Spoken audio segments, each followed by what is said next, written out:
अस्सलाम वालेकुम, मैं हूं इश्तियाक गुंदल। आप मेरा यूट्यूब और फेसबुक चैनल देख रहे हैं, देखने का बहुत शुक्रिया। अमेरिका के बारे में आमतौर पर तासर पाया जाता है कि वो किसी भी मुल्क को अपने मफादात के लिए इस्तेमाल करने के बाद बिल्कुल नजरअंदाज कर देता है, साइड लाइन पर लगा देता है। अब हमने देखा कि पाकिस्तान और सऊदी अरब के हवाले से भी ऐसा ही हुआ है, और उसकी ताज़ा तरीन मिसाल ये है कि अमेरिका ने पाकिस्तान और सऊदी अरब को एक दफ़ा फिर बिल्कुल मुकम्मल तौर पर नज़रअंदाज कर दी है। और अमेरिका ने जो कौमी सलामती की हिकमत अमली 2022 है, उसके हवाले से इसमें पाकिस्तान और सऊदी अरब का किसी जगह के ऊपर जिक्र नहीं किया। एक तो हम इस हवाले से जरा बात करते हैं कि आखिर क्या वजह है कि अमेरिका ने जो उनकी कौमी सलामती की पॉलिसी है 2022, उसके हवाले से जो उनकी 48 सफ़ात पर मुश्तमिल दस्तावेज है, उसके अंदर उन दस्तावेज के अंदर जो है पाकिस्तान को और सऊदी अरब को बिल्कुल नजरअंदाज कर दिया है, उनको नाम शामिल नहीं किया। और दूसरी तरफ ये भी बात करते हैं कि अमेरिका की नज़र में मौजूदा और ताज़ा तरीन सूरत हाल के मुताबिक उनका सबसे बड़ा दुश्मन कौन है, और वो कौन कौन से दो ममालिक को अपने लिए इंतहाई खतरनाक समझते हैं। सबसे पहले बात करते हैं कि अमेरिका ने पाकिस्तान और सऊदी अरब को नज़रअंदाज क्यों किया। और इसके साथ साथ जैसा कि मैंने बताया कि 48 सफ़ात पर मुश्तमिल जो है ये दस्तावेज इख्तियार की गई, और इसमें पाकिस्तान और सऊदी अरब को बिल्कुल नजरअंदाज कर दिया गया है। अब यहां पर हम ये देखते हैं कि पाकिस्तान को नजरअंदाज क्यों किया गया, किन वजूहात की बुनियाद पर ऐसा कहा जा सकता है, और हम कैसे मान लें कि वाकई पाकिस्तान को नजरअंदाज किया गया है। कोई ना कोई उसके लिए जमीनी हकायक, ग्राउंड रियलिटीज, सच हकीकत पर मबनी अदाद-ओ-शुमार होने चाहिए, कोई एक बात होनी चाहिए। तो उसकी ये है कि अमेरिका की जो जनूबी और वस्ती एशियाई खिते में दहशत गर्दी और जो जियो स्ट्रेटेजिक जिस तरीके से खतरात का जिक्र किया, तो उसके अंदर पाकिस्तान का नाम शामिल नहीं किया गया। यानी कि अमेरिका ने इन खितों के अंदर जो अपने इत्तेहादियों का जिक्र करना था कि दहशत गर्दी के खिलाफ जंग में, या ये जो जियो स्ट्रेटेजिक माहौल है, इसमें ये हमारे अलायंस हैं, हमारे इत्तेहादी हैं, उसमें पाकिस्तान का नाम शामिल नहीं है। हम देखते हैं कि 2021 में भी इस नाम को शामिल नहीं किया गया था। लेकिन इसकी दो बड़ी अहम वजूहत हैं। सबसे पहली वजह तो ये है कि अमेरिका ने पाकिस्तान को 9/11 के बाद अफगानिस्तान में इस्तेमाल किया, हमारी जो ज़मीन थी वो इस्तेमाल हुई, हमारी फ़िज़ाई हदूद जो थी वो इस्तेमाल होती रही। और हमने देखा कि 9/11 में तो 2996 जो अमरीकी थे वो जहां बाग हुए थे, उसका निशाना बने थे। यकीनी तौर के ऊपर एक बड़ा अफसोसनाक वो सूरत हाल थी, और उसके ऊपर रूस जो कि अमेरिका का सबसे बड़ा दुश्मन समझा जाता है, उन्होंने भी अमेरिका को सपोर्ट किया, हमदर्दी के जज्बात का इजहार किया, हमदर्दी के अल्फाज का चुनाव किया, और यकीनी तौर के ऊपर ये होना चाहिए था। ये बिल्कुल दुरुस्त बात है। लेकिन उसके बाद 9/11 के बाद जब पाकिस्तान अमेरिका का इत्तेहादी बना, तो गुज़श्ता अगर हम बात करें 21-22 सालों की, तो हमने 75,000 से ज़ायद कीमती जानों की कुर्बानी दी, 170 अरब डॉलर से ज़ायद का माशी नुकसान बर्दाश्त किया। लेकिन इसके बावजूद अमेरिका बार बार पाकिस्तान से डू मोर का मुतालबा करता रहा। यहाँ पर यह सवाल पैदा होता है कि क्या अमेरिका ने पाकिस्तान को अफगानिस्तान के खिलाफ अपनी मर्जी के मफादात हासिल करने के लिए इस्तेमाल किया,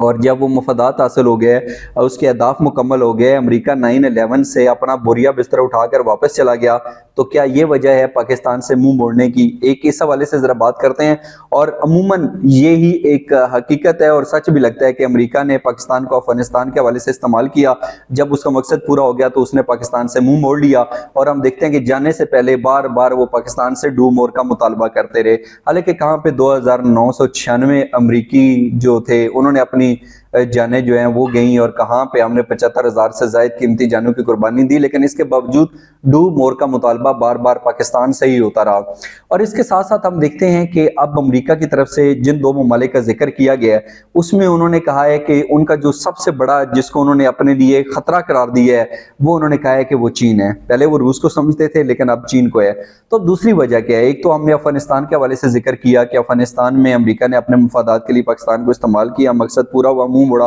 अमेरिका एक साइड पे। लेकिन दूसरी वजह यह है कि उन्होंने चीन को अपने लिए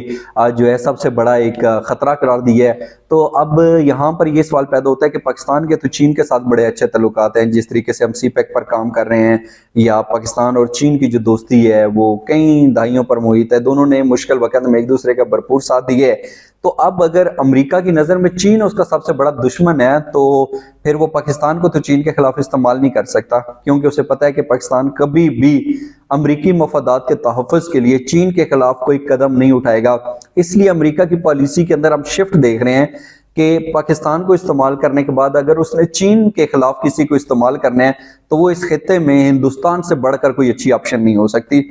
اور ہم دیکھتے ہیں کہ وقتاً فوقتاً جو اس چیز کی کوشش بھی ہوتی رہی، اور امریکہ نے بڑی کوشش کی کہ ہندوستان کو جو ہے وہ چین کے مقابلے میں لا کر کھڑا کر دیا جائے۔ اب ڈیفینیٹلی یہ ایک حقیقت ہے کہ اگر امریکہ نے چین کو کاؤنٹر کرنا ہے تو اس کو ہندوستان کی ضرورت ہے، اور ہندوستان نے اگر چین کے خلاف استعمال ہونا ہے تو پھر وہ بھی امریکہ سے کہے گا کہ ہمیں تو پاکستان سے خطرہ ہے، وہاں پر ہر ٹائم جو ہے لائن آف کنٹرول کے اوپر، ورکنگ باؤنڈری کے اوپر، اور ہماری ان کے ساتھ یہ کشیدگی چلتی رہتی ہے، پاکستان ہمیں چین سے نہیں بیٹھنے دیتا، اور یہ جتنے بھی من گھڑت قسم کے الزامات ہوں گے وہ لگائے گا، جیسے کہ ہندوستان ان کاموں میں کے اندر ایکسپرٹ بھی ہے، وہ بہت ساری فالس فلیگ آپریشنز بھی کرتا ہے، یعنی خود ساختہ کاروائیاں ہوتی ہیں لیکن ان کا الزام پاکستان پر لگایا جاتا ہے۔ تو اب وہ کہے گا پاکستان ہمارے پیچھے پڑا ہوا ہے، ہم تب بھی مضبوط ہو سکتے ہیں جب پاکستان کمزور ہو۔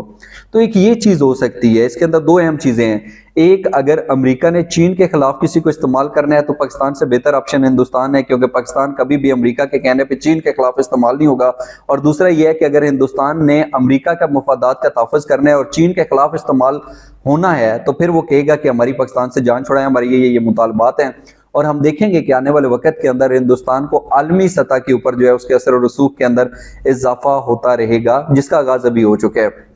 اس کا ذکر میں سب کا ویلاگز میں کر چکا ہوں۔ تو یہ وجہ ہے کہ امریکہ نے جو ہے اب کوشش کی ہے کہ پاکستان کو ایک سائیڈ پہ کر دے اور ہندوستان کے ساتھ مل کر چین کو کاؤنٹر کرے، اور اس وجہ سے امریکی مفادات جو ہیں اب وہ ہندوستان کے ساتھ جڑ جاتے ہیں۔ لیکن یہاں پہ میں بڑی یقین کے ساتھ کہتا ہوں کہ ہندوستان کی جو خارجہ پالیسی ہے وہ یقینی طور کے اوپر مؤثر بھی ہے، ان کی بڑی اچھی سفارتکاری ہے۔ میرا نہیں خیال کہ امریکہ کی یہ خواہش ضرور ہوگی کہ وہ ہندوستان کو چین کے خلاف استعمال کرے، لیکن ہندوستان چین کے خلاف استعمال نہیں ہوگا۔ اگر چین کے خلاف استعمال نہیں ہوگا تو پھر کیا ہوگا؟ بڑا سادہ سا جواب ہے کہ امریکہ اپنے مفادات کے لیے چین کے خلاف ہندوستان کو استعمال کرنا چاہتا ہے، لیکن ہندوستان جو ہے وہ میٹھی میٹھی باتیں کر کے چین کے خلاف کچھ سخت رد عمل بھی نہیں دے گا، لیکن امریکہ سے اپنی مرضی کے جو اس کے مفادات ہوں گے، جو ایجنڈا ہوگا، جو وہ امریکہ سے حاصل کرنا چاہے گا، وہ بڑی آسانی کے ساتھ کر لے گا، اور یہی اس کی ایک کامیاب خارجہ پالیسی ہے۔ اور اس کے ساتھ ساتھ چلیں، امریکہ نے پاکستان سے منہ موڑا، پہلے ڈو مور کا مطالبہ کرتے رہے، لیکن سعودی عرب سے منہ موڑنے کی کیا ضرورت تھی امریکہ کو؟ تو اس کا ایک وہ بڑا سادہ سا جواب ہے، وہ یہ ہے کہ سعودی عرب کی عدم موجودگی جو ہے اس دستاویزات جو انہوں نے بنائی ہیں 48 صفحات کے اوپر مشتمل، اس میں سعودی عرب کو بھی ایک سائڈ پہ کیا گیا ہے، اور اس کی بنیادی وجہ یہ ہے کہ سعودی قیادت میں یہ کارٹیل کی جانب سے یومیہ 20 لاکھ بیرل جو پیداوار تھی وہ کم کرنے کا فیصلہ کیا گیا ہے، اور جب یہ اتنی پیداوار کم ہوگی تو اس کے اندر امریکہ میں جو گیس کی قیمتیں ہیں وہ بڑھیں گی۔ اب مطلب ہم دوسرے الفاظ میں کہہ سکتے ہیں کہ جو سعودی عرب ہے اس کے اقدامات کی وجہ سے امریکہ کے اندر لوگوں کی معاشی صورتحال خراب ہوگی، اور اس وجہ سے امریکہ کے جو ہے وہ سعودی عرب کے ساتھ تعلقات بھی متاثر ہوئے ہیں۔ اور اب امریکہ کی جانب سے ایک رد عمل بھی سامنے آیا ہے، انہوں نے کہا کہ سعودی عرب کے ساتھ ہمارے جو تعلقات ہیں کئی دہائیوں پر محیط ہیں، تو ہم ان کا از سر نو جائزہ لے رہے ہیں۔ اور میرا خیال ہے کہ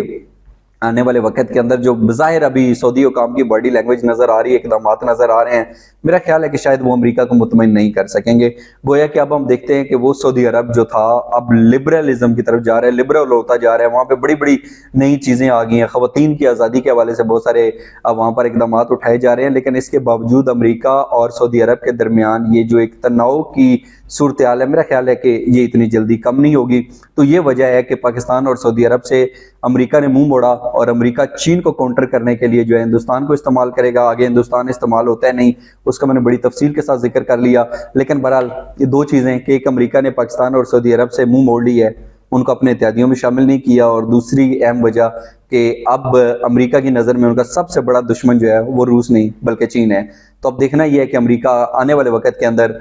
روس اور چین کو کیسے ٹیکل کرتا ہے اور کس حد تک کامیاب رہتا ہے۔ آج کا ولاگ دیکھنے کا بہت شکریہ۔ جانے سے پہلے میرے اس چینل کو سبسکرائب ضرور کیجیے گا۔ اپنا بہت سا خیال رکھیے۔ اللہ حافظ۔